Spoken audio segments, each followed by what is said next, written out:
Part 10. Who'd have thunk it? This should be the final part. We're going to start again one more time at uh, Acts chapter 15, verse 21.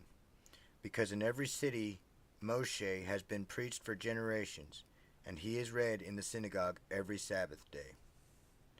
The Pharisee synagogue was the one place in the ancient world where one could go to hear the Torah read and taught. The apostles in Jerusalem were reiterating minimal requirements for the Gentiles to be allowed into the synagogue and to join in the study of the Torah of Moses.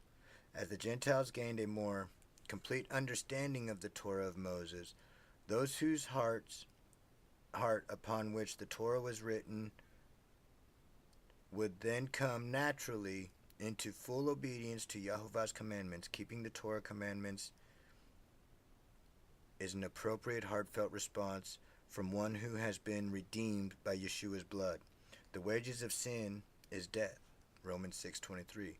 But the gift of life eternal is given to all who call upon his name in faith. If one is not taught to have enmity against the Torah, the response of the new creation is to live in a complete obedience to the instructions of our Creator, Torah, and then learn to listen to his voice so that we can walk by Spirit, as we see exemplified in the book of Acts. Those who have enmity against and deliberately break the commandments of Yahovah do not have the Holy Spirit living in them, no matter how religious they may appear to be in the flesh. 1 John 2:4. There was no requirement for a Gentile to be circumcised to enter the synagogue on the Sabbath to learn the Torah of Moses. Circumcision is a sign of the covenant between Yahovah and Abraham, that all of the land from the Euphrates to the Nile belonged to his offspring, the sons of Israel. Gentiles are not part of the Abrahamic covenant, but they can elect to become so. Those who desire to enter into the Kehillah, the congregation of Israel, to learn the Torah, had to at least be in compliance with the four basic things that James quoted from the Torah, and were again reiterated at Shaul's last feast in Jerusalem. They did not, however, have to follow the man-made rules, takanot, of the Pharisees. Yeshua broke them. He taught his disciples to break them. He demanded those he healed to break them. Yet the Pharisees who became followers of Messiah wanted to bring their eruv, the Sabbath boundary, their kippah, submissive head covering, and their negel vaser, the hand-washing vessel, with them. They wanted to require the Gentiles to follow the takanot that Yeshua absolutely forbade, adding to and taking away from the Torah. On the other hand, Gentiles in pagan cultures tended to bring their idolatry and abominations into the fellowship of the saints. Some refused to observe even the minimum requirements repeatedly detailed by the apostles, and Shaul had to deal with such perversion among the Corinth believers. 1 Corinthians 5:1. Both groups, the legalist and the licentious, will be thinning from the fold on the day that Yeshua's sentences. Depart from me, you Anomians, you violators of Torah. Alright, let's get back to this feller. Let him finish his speech. We might cut him off a little early. It just doesn't fit. It just doesn't fit the text itself. There's good reason, and we'll go over, why the things are actually in there when we actually look at the passage in context. The third problem is that this theory, this starter Torah theory that he's offering, is really just completely refuted by the verse he quoted. It says, "We will lay no further burden on you but these things." That means no further burden. That means there's not going to be stuff added later.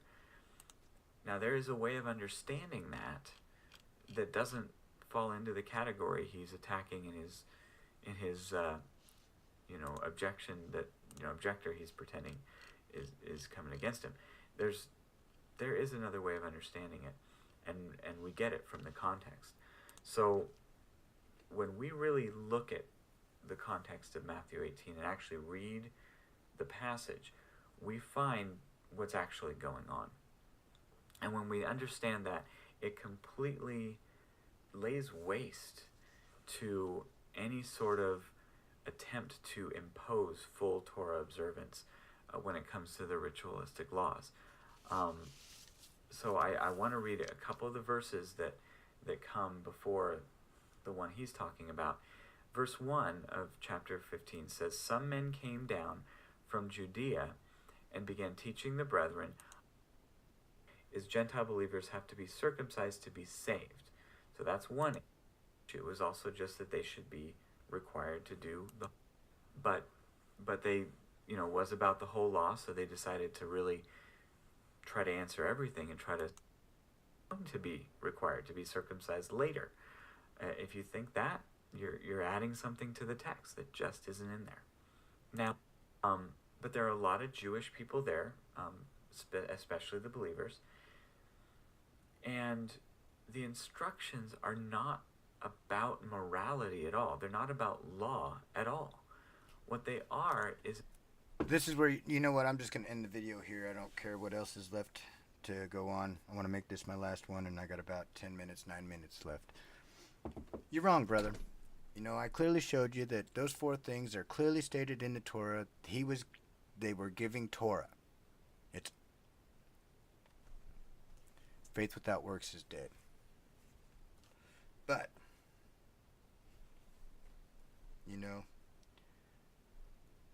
you make this out to be a burden. And the Messiah said, keep the Torah. He also said, come to me, all you labor and are burdened, and I shall give you rest. Take my yoke upon you, and learn from me. For I am meek and humble in heart, and you shall find rest in your being. Oh, quoting a little Torah or prophets there. For my yoke is gentle, and my burden is light. So the thing is, once we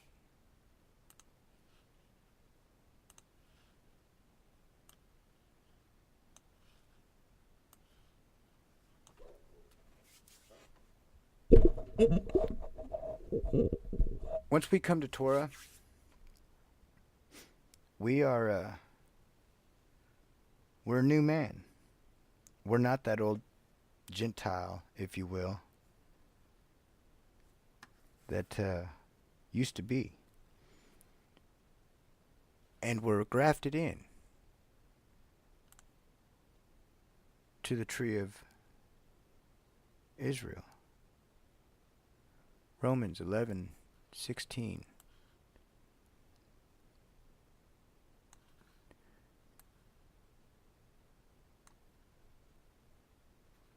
Now, if the first fruit is set apart, the lump is also. And if the root is set apart, so are the branches. And if some of the branches were broken off, and you, being a wild olive tree, Gentile, have been grafted in among them, and come to share the root and the fatness of the olive tree, Israel, do not boast against the branches, and if you boast, remember, you do not bear the root, but the root bears you. You shall say then, the branches were broken off that I might be grafted in. Good, but unbelief, they were broken off, by unbelief they were broken off, and you stand by belief. Do not be arrogant, but fear. For if Elohim did not spare the natural branches, he might not spare you.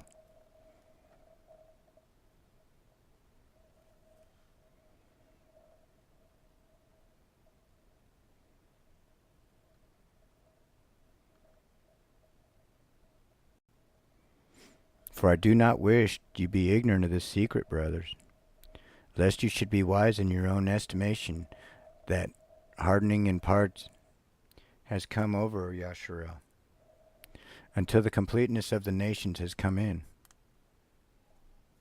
Genesis. More Torah. And so all Yasharel shall be saved, and it has been written, the deliverer shall come out of Zion, and he shall turn away wickedness from Jacob. And this is my covenant with them when I take away their sins. Isaiah 59:20 and 21. Ephesians 2:11-13. Therefore remember that you were once nations. Back to 1 Corinthians 12:2. In the flesh, who are called the uncircumcised by what is called the circumcision, made in the flesh by hands, that at that time you were without Messiah, excluded from the citizenship of Yasharel, Israel, and strangers from the covenant of the promise, having no expectation, and without Elohim in the world. But now in Messiah Yeshua, you who were once far off have been brought near to by the blood of Messiah. For he is our peace, who has made both one, and having broken down the partition or the barrier, having abolished in his flesh the enmity to the Torah, the commandments, dogma, so as to create in himself one renewed man from the two, thus making peace, and to completely restore to favor both of them unto Elohim, the Torah and man, in one body through the stake, cross, having destroyed the enmity by it, and having come, he brought as good news peace to you who were far off, and peace to those who are near.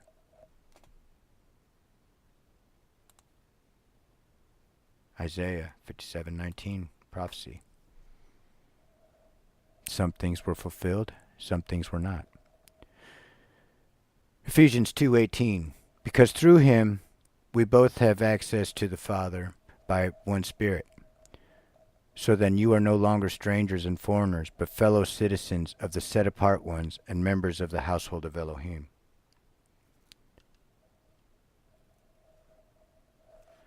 And one of my favorites, we'll finish off with two more verses.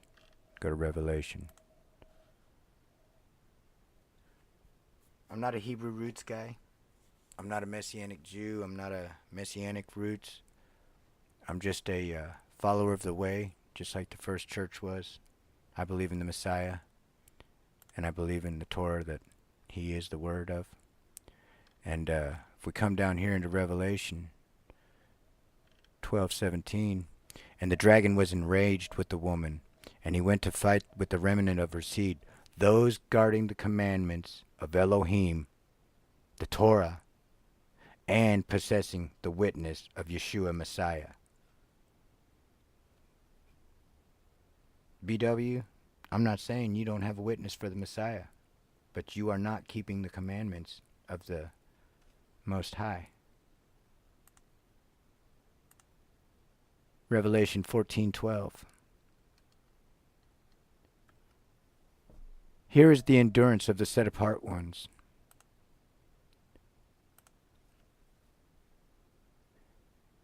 Here are those guarding the commandments of Elohim and the belief of Yeshua.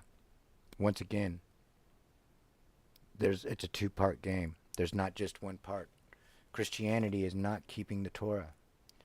And the Jews, Israel, for the most part, does not have the faith in the Messiah. And until both of those things are done, you can't be part of the marriage supper. Yahovah bless you and keep you all, and may his truth come to you. Shalom.